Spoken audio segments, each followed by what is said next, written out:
All right, let's talk some boxing.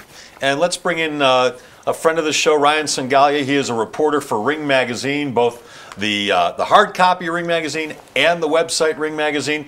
And we want to talk to Ryan about the next Mayweather fight. We hear it could be in September. It's going to be very probably against, is it Andre Berto, Ryan?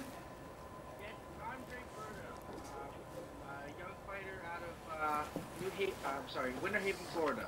Now, I'm reading that this guy has absolutely no business getting in the ring with Floyd Mayweather. Would you agree with that? Well, put it in perspective. One betting parlor has called Berto an 80-1 underdog.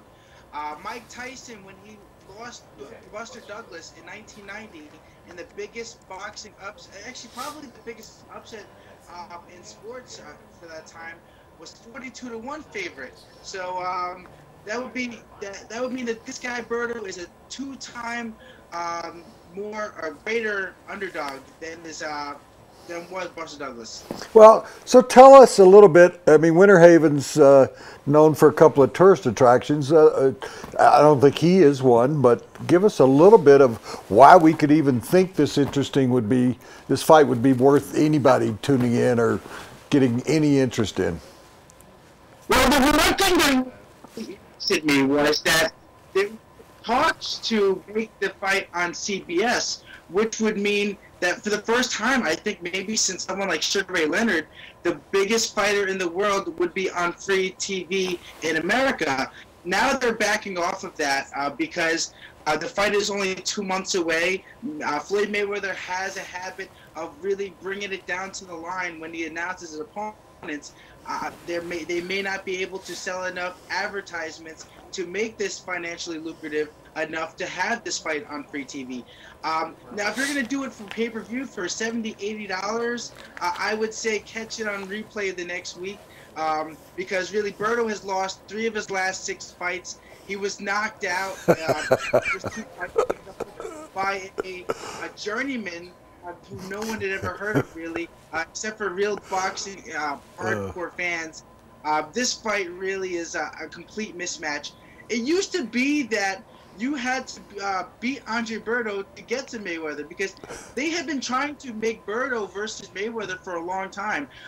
Victor Ortiz, he upset the apple cart when Andre Berto was undefeated. He beat Andre Berto and got the fight with Floyd Mayweather. And then we saw the same thing with Robert Guerrero. So I guess now they're just saying, you know what, you've blown enough chances, we're just going to give you the fight now. Ryan, I don't get the whole Mayweather thing where he's going to fight one more time, allegedly. He'll go to, what, 48-0? So he'll retire one win short of Rocky Marciano's 49-0. Why wouldn't he just fight 2 more fights and try and pass Marciano? He might get beat. No, this would be 49. So this would tie Marciano. He says he'll walk away after this. I don't know. I think that he made a lot of money for the last fight. And this is an interesting thing, actually, because he's fighting a guy that has virtually no shot at beating him. And I'm not saying that Berto is not a good fighter. He's a good fighter, just not, I'm going to be competitive with Floyd Mayweather good. So it's a nice little, basically a payday for Berto. Berto is a talented fighter. When he gets hit on the chin, something changes and he goes down. He's been knocked down a number of times by fighters who aren't really considered the biggest of punchers. So maybe Mayweather could go out with one last knockout win, but this really is a mismatch. I don't understand why they would put this together. I guess they're thinking that maybe, hey, I just beat Manny Pacquiao. I've consolidated some goodwill with the public. Maybe I could just fight anybody. I fought the guy you wanted me to fight for 5 years. But people forget, or maybe he has forgotten or overlooked, that was one of the most boring fights, really, of the last 10, 15 years. I don't think that he has any goodwill from that. I think that he still has to give something to the people. And that's amazing. And from my standpoint of saying, if you're going to go out, wouldn't you go out fighting somebody I mean, is this really the way you want to? Well, maybe he feels he already fought somebody in Pacquiao. Well, we just talked about nobody was happy with that fight, unless you bet on him, I guess. But, how could you possibly be? So let's say this for a second, Ryan. So he beats this tomato can. You said he got beat by a journeyman. So now below a journeyman is a tomato can, I think is a fair assessment of him. So is it possible, whether it's Pacquiao or you've talked about a couple other possibilities, that he's going to say, I believe he's going to say, okay, I'm going to beat the record. I'm actually going to go up against somebody, Pacquiao, whoever it might be, that I can go out in style against somebody rather than just an exhibition, which is what this is going to be. And get to 50-0 and pass Marciano. That's what I'm talking about, to go out at 50-0. Well, Mayweather has a long history of contradicting himself, so that could possibly happen. There are so many fighters that Mayweather could have fought that were far more qualified.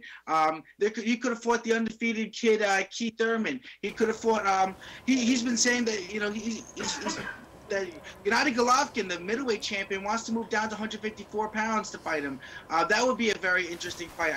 I think that would really gain him a lot of respect, because that's a fight where you know that this guy is in his prime and he's healthy. He could have fought Amir Khan. Amir Khan has a lot of the same issues that Berto does. He's not the most sturdiest of chin, but he is closer to his prime. He presents a difficult style matchup for him, and Amir Khan has been begging for this fight. In fact, I even said, you can check my Twitter account, I said before the Manny Pacquiao fight versus Floyd Mayweather fight was announced, that if I had to put my money on one guy to beat Mayweather, Pacquiao, or Amir Khan, it would have been Amir Khan. But they're saying that Amir Khan talked his way out of the fight because he was talking so much trash. That's the nature of the game, I thought, which makes it even more befuddling that they picked this guy. But I wanted to say one thing, Mr. Paige. You had mentioned that why would you want to go out fighting this guy? You look at some of the guys who went out on top. Rocky Marciano, his last fight, he fought Archie Moore in Yankee Stadium. I mean, it doesn't get more respect earning than being Archie Moore in your last fight. Or Lennox Lewis, he fought Vitaly Klitschko. He fought the heir apparent in his last fight. He beat him by a technical knockout, and then he went off into the sunset. There's nothing wrong with ending your career by going out there and fighting the best fighters. Yeah, and see, I actually was going to ask you, because I didn't remember who Rocky went out against. I met Archie Moore later in his life. What a classy man he was. But Archie was Archie was washed up at that point. But at least you're fighting a legend. Yeah. You're fighting a legend. So if he found, he could fight Sylvester Stallone, or if you're looking for somebody with a chin, Kirk Douglas would be a good. He had the best chin of all time. Is a rematch with Pacquiao out of the question?